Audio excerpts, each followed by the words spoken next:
ilikuwa ni uongozi katika kitabu takatifu cha Biblia. Kwanza kulikuwepo na Mungu ambaye alikuwa anakaa mbinguni, na chini ya Mungu kulikuwa na makuhani wakuu, ambapo kuhani mkuu alikuwa anawasilisha hoja kwa Mungu, na chini ya kuhani mkuu kulikuwa na makuhani. Na haya makuhani ni kama watumishi wetu wa siku ya leo. Kama watu walikuwa na shida, walikuwa wanaenda kwa makuhani, naye kuhani, na watu wanampea kuhani shida zao, naye kuhani anapelekea kuhani mkuu shida, naye kuhani mkuu anakabidhi shida zao kwa Mungu. Na chini ya makuhani kulikuwa na wazee.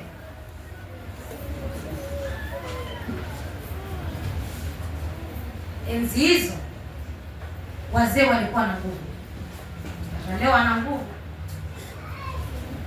Kama kulikuwa na shida,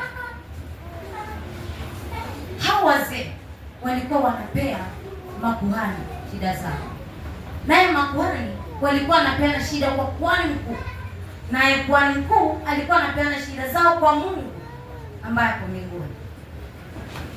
Basi chini ya wazee kulikuwa na wanawake, kulikuwa na wamama.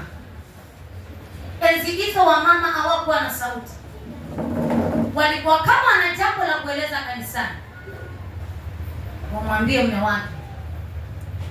Lakini enda ilichangia sana wanaume kuwa, ina maana kuwa enzi hizo wanaume walikuwa wengi kanisani, kwa sababu kama mimi mama nikija kanisani, kama nina shida singeweza kwenda kumwambia kuhani, ningemwambia mume wangu, naye mume wangu angemweleza kuhani, naye kuhani angemweleza kuhani mkuu, naye kuhani mkuu angemweleza Mungu.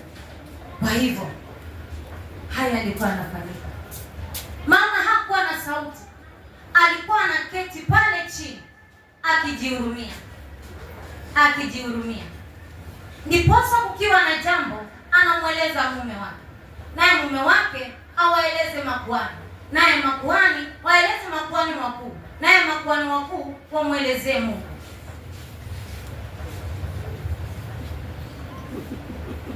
Hebu fikiria kama hii process yote ingefuatwa, alafu wazee wetu wana mambo mengi, wasahau kuambia makuhani shida zetu, wamama tungekuwa wapi?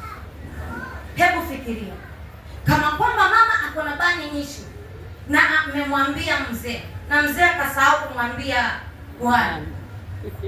Kitambo imfikie Mungu, si miaka imesonga.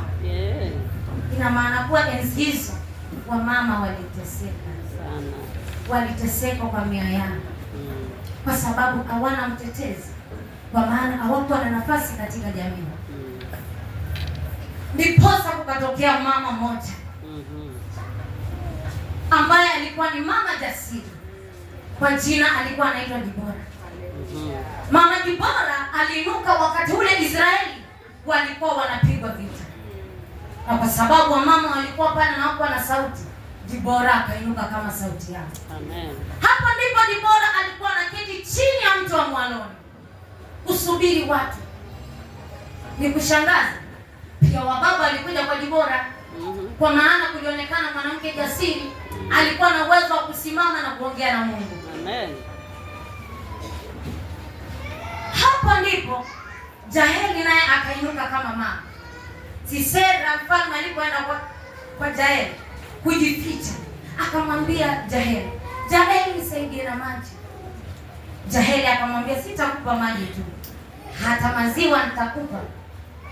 Jaeli akampa mfalme Sisera maziwa, na hapo akalala. Alipolala, Jaeli akachukua msumari na nyundo, akamgongelea yule mfalme chini, na akachukua upanga akamumaliza. Hapo ndipo vita viligoma vya Israeli, kwa sababu mwanamke Jaeli alisimama. Isitoshe, kulikuwa na kipindi kigumu sana cha Wayahudi. Ndipo kukatokea mama mmoja anaitwa Esther. Wakati huo Wayahudi wote walikuwa wauawa, lakini Esther akainuka kinyume za taratibu, akaenda mbele za mfalme. Esther akaokoa Wayahudi wote. Ruth naye ni nani?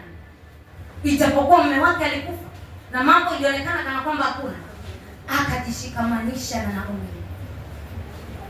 na kwa sababu alikuwa mama mwenye bidii, Boazi akakutana naye kwa sababu ya bidii. Hapo ndipo tumempata uzao wa Yesu Kristo kupitia kwa mwanamke Ruth ambaye aliamua, mimi jasiri tafanya kazi kwa mikono yangu, naye Mungu ni nani? Akamwamini. Hapo ndipo leo tunaye Yesu. Basi Yesu alipokuja, wanawake tukapata freedom, wanawake tukapata kibali, wanawake tukaingiwa na nguvu, kwa maana Yesu alikuja, mwana wa Daudi. Basi siku moja Yesu kisimani cha Yakobo alipoenda masaa yale ya kuteka maji, mwanamke alikuwa mahali pale, hako pale kwa ajili ya kuteka maji. Alipoona Yesu akaona kati imekuja, lakini Yesu alikuja kwa lengo, kwa sababu yake. Yule mwanamke baada ya kuwa na mazungumzo na Yesu, mwanamke akaingia box, akafu